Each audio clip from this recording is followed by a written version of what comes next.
Super Kids, and welcome to Super Saturday. I am super excited that you are with us again today. Today, we're going to hear a joke from Make You Laugh Marcus. We're going to hear an amazing Bible story and see other super kids just like you. But before we get started, I want to tell you that the Sunshine Band is going to be in Memphis, Tennessee in just about 5 weeks at the Church of God in Christ Holy Convocation. I hope that I'm going to see you there. In the meantime, we're going to have virtual rehearsals beginning next week. So please join us if you're going to be at the Holy Convocation in Memphis. All right, are you ready to get started? Let's do it. Hello, Sunshine Band. Are you ready to laugh? Okay. What do you call a hot dog that wins? A wiener!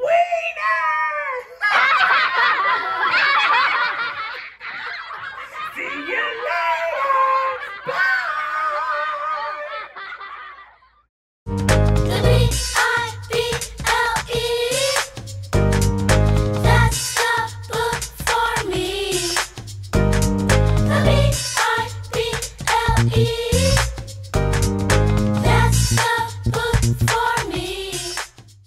All right, boys and girls, this is Josiah. Can you say hi? Hi. And this is Madison. Hi. All right, so we're getting ready to have a contest. Now, moms and dads, if you're watching and you will allow your children to participate, all you need to grab is a potato and a straw. Potato and a straw. Okay, so we're getting ready to have a contest. I'm going to give you, Josiah and Madison, I'm going to give you both about 1 minute. Boys and girls, you have 1 minute to be the first person to put your straw all the way through this potato. Are you ready? Yep, I can do it. Are you ready? You say you can do it? Yeah. Okay, let's turn on some music and let's get it started. 3, 2, 1. Go. Try to get it through. Are you trying to get your straw through your potato? She's trying. You gotta get it all the way through. All the way through. Can you do it? Yeah. Can you do it? Keep trying. Boys and girls, are you trying to get your straw all the way through your potato? I need help, Mom. What'd you say? I said I need help. You need help? Come on, Madison. Oh! He's really trying to get his straw through his potato. 10 seconds. Come on. 5, 4, 3, 2, 1. All right. Were you able to do it? I got a hole. You got a hole? Yeah, you got several holes in there. Okay. And Madison? You're not going to get anything out of there. All right. Great job. Put it down. Was that an easy thing to do? That was not easy. That was not easy? But you tried your best, right? Mm-hmm. To get it done? You tried your best to get it done? Yes. Did you try your best to get it done? All right. Well, you know what? You did your best with what you had, but you needed something else. You needed something else, Josiah. Yeah, I needed strength to break that thing whole. Sometimes you're asked to do something. I asked you to put the straw all the way through the potato. Sometimes what you're asked to do seems too hard, and you say, I can't do that. And yeah. You said, what did you say? I could do it, but I actually couldn't. I didn't know I could not do it. Right. One day Moses was taking care of his father-in-law's sheep, and he led them out into the wilderness and came to a mountain called Mount Sinai. While he was there, the angel of the Lord appeared to Moses in a flame of fire in the middle of a bush. Moses stared at the bush in amazement. He couldn't believe what he was seeing. The bush was on fire, but it wasn't burning up. Moses was so amazed that he went a little closer to get a better look. And when God saw Moses coming closer, God called out, "Moses, Moses!" And Moses said, "Here am I." And God said, "Don't come any closer. Take off your shoes, because the ground that you're standing on is holy ground. I am God, your father. I am the God of Abraham, the God of Isaac, and the God of Jacob." And when Moses heard this, he covered his face because he was afraid to look at God. And God told him, "I have seen the oppression of my people in Egypt. I've heard their cry for help. They're crying for freedom. I know all about their pain, and I've come to help them. I've come to take them out of Egypt, and I want to take them into an open land filled with milk and honey. I've seen how badly the Egyptians are treating them, and their cry has reached me. And I want you to go to the Egyptian king Pharaoh. I want you to bring my people out of Egypt." Wow. Moses was like, "Why me?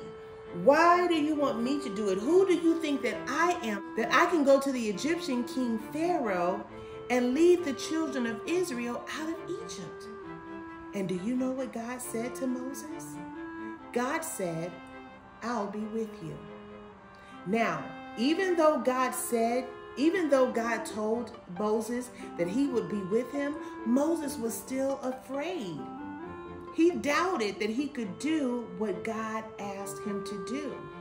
And so he made a lot of excuses to tell God why he couldn't do what God told him to do.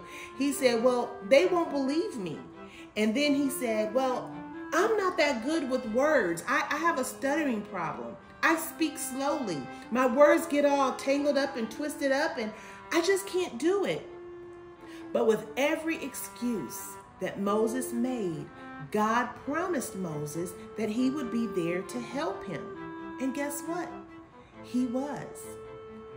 When the people didn't believe that God sent Moses, and Pharaoh refused to set the children of Israel free, God showed them many, many, many signs and wonders.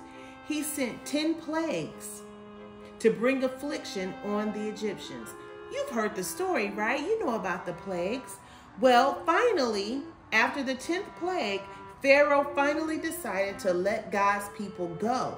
But after they had left, Pharaoh started thinking, and he changed his mind. Pharaoh and his army got on their chariots, and they got on their horses, and they went chasing after the children of Israel. So here they are chasing after the children of Israel, and they catch up to them. And the children of Israel are trapped. In front of them is a gigantic sea called the Red Sea. Behind them is Pharaoh and his army charging after them. But God had a plan. He told Moses to raise his staff. And when he did, who can tell me what happened? Come on, type it in the chat and tell me what you think happened or what you know happened. When he raised his staff, the Red Sea split in half so that there was a wall of water on the right side and there was a wall of water on the left side. And in the middle of the water was dry ground. Children of Israel walked on dry ground. Now, I don't know. I imagine they probably didn't just walk. They probably ran, knowing that the Egyptians were behind them, chasing them. But once they got to the other side, God told Moses to raise his staff again. And Moses did what God told him. He raised his staff. And when he did, all the water came back down. and Pharaoh and his army drowned in the Red Sea. So I have Josiah and I have Madison back with me, and they just heard the story that you just heard about how Moses obeyed God, right? So God told him to do something that wasn't easy, but he obeyed God and followed the instructions. So when God said go to Egypt, he went. When God told him what to do while he was there so that those plagues could happen, he did it. When he got to the Red Sea, what did God tell him to do? Raise his staff. Did he do it? Yes. And what did God do? He raised the one right there and raised the one right there. And they walked through on what? Dry land. Literally. That's amazing, isn't it? Yes. So after they all got to the other side and Pharaoh and the army is chasing them still, what did God tell Moses to do? Raise his staff again. Did he do it? Yes. And what happened this time? The waters came crashing down. And what happened to Pharaoh and his army? They drowned. They drowned in the Red Sea. That is an amazing, amazing story. And so, you know, sometimes when we're asked to do something, sometimes it can be kind of rough to get it done, right? Yes. Yeah. So what are some things that we may need God to help us with? Now, I need you all to talk to us and put it in the chat and let us know what you think is hard to do. And while you're doing that, Josiah and Madison, you tell me, what do you think are some hard things that we may need God to help us with? Going through his instructions. Sometimes just following his instructions. We need help with that. What did you say, Madison? To forgive. Forgiving. Yes, that's a great example.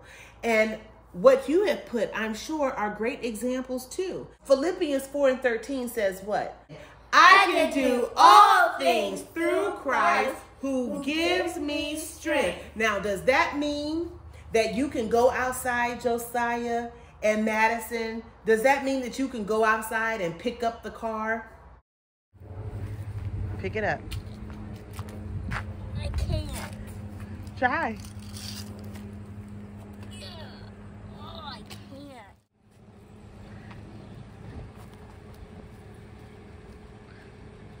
Ow.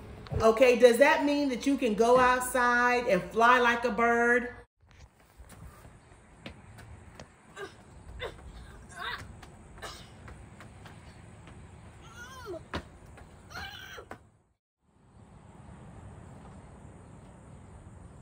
He still can't be able to fly.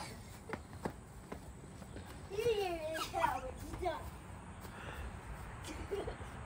No. No. When Philippians 4:13 says, I can do all things through Christ, all things doesn't mean that we can just go and do whatever we want to do and we have this amazing, unnatural superpower. But what it does mean is that God gives us the strength and God gives us the ability to do all that he requires of us. So he requires that we tell the truth at all times, right? Yes. Doesn't he require that we tell the truth? Yes. Is that always easy to do? No. No, it's not always, but God will help us do it. He requires that we love people who are enemies to us, right? Yeah. Is that easy to do? No. No, it's not always easy to love people who are being mean to you. But does God help us to love? Yes. Yes, he does. And then Madison, you said that sometimes forgiving is hard to do. But doesn't God expect us to forgive, Josiah and Madison? Yes. Yes, he does. So whatever it is that God requires of us, God helps us to do it. Let's say Philippians 4:13 again. I can do all things through Christ who gives me strength. Who gives me strength. And you can do all things through Christ who gives you strength. Okay, so now let's go back to our potato. Oh dear. So I have new potatoes here. Yep. I'm giving a new potato to Madison, a new potato to Josiah. I'm also giving them a brand new straw because they mess the other straws up. Okay, so there's a straw for you. There's a straw for you. I'm going to take my potato and I'm going to take my straw. Now, I want you to follow these instructions. First, I want you to take, see the bendy part of the straw? Mm-hmm. I want you to hold it, and I want you to put your thumb on top of that. So cover it up completely. Is it covered up? Mm-hmm. And I want you to hold your straw really, really tight. Okay, so we've got our straw, and if you have a bendy straw, you just want to cover that part up with your thumb. If you don't have a bendy part, it doesn't matter what side that you cover up. Okay, so now we want to pick up our potato with the other hand. All right? Kind of hold it toward the middle because we're going to put the straw toward the top. We don't want to put it through your hand. So hold the potato up kind of like this. Good. Hold it tight. Hold your straw tight. Hold it tight. Hold your straw tight. Let me pick mine up. Covering up my hole. Picking up my potato. I'm holding it kind of down at the bottom. Holding it tight. Now, make sure your thumb stays over there. And on the count of 3, I want you to put your straw through the potato. Okay? Mm-hmm. Ready? 1, 2, 3. Almost. Let's try it again. Let's pull it out. Let's try it again. 1, 2. Let's try maybe up toward the top. Almost there. I got it through. You got it through. Good. I got it through. Got it through. So Philippians 4:13. All Moses needed was some help from God. I gave them some help. I gave them a lot of help, right? And they were able to stick their straw through the potato. All right, let's say Philippians 4:13. I can do all things through Christ who gives me strength. And so can you.